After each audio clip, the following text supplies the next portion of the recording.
I first started thinking about writing a fiction book about dogs a long time ago. When I was a little girl, I was very fortunate, and my parents let me have chickens and ducks and dogs and cats, and it was like a menagerie, and I grew up in Berkeley, California.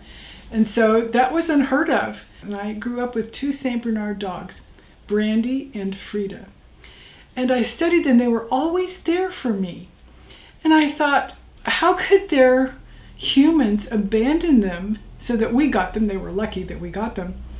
And I kept thinking about that over time. And I'm also a psychologist, and a lot of my patients have felt abandoned by their humans too.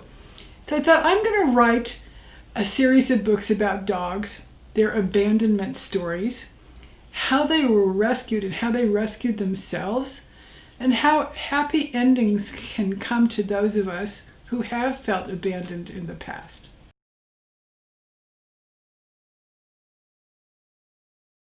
I wrote it for tweens and young adults so that they could start thinking about these things. This just isn't a dog rescue book. It's a book with some lessons and some adventures in it, and also some lessons about, wow, how can I study something that's such a great role model for me as a young adult or a tween, that I could aspire to be more like. Because dogs, if you study dogs, no puppy and no human is raised to be a bad thing, to be a bad being.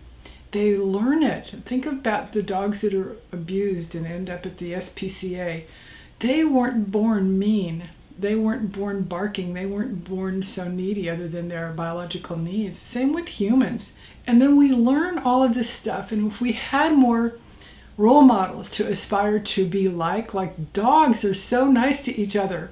They greet each other by smelling each other's rear end. But they're nice to each other, and they're kind of herd animals, pack animals, so they like the company. But if you study how they interact with each other, it's very interesting because they greet each other to see if the other one's okay, and then they hang out, and there's no judgment. There's no, you're a bad dog. It's such a nice way for humans to aspire to interact with each other.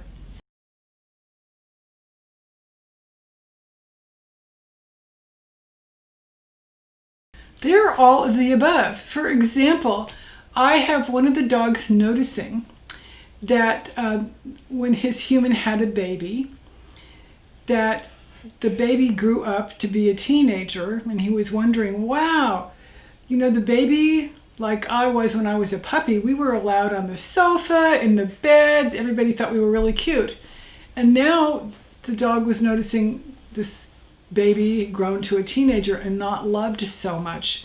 And he noticed that his fate was to be now put outside in the doghouse so he could sit on the other side of the sliding glass door and look inside when he wanted to be inside with his family so much and loved like he used to be when he was a baby.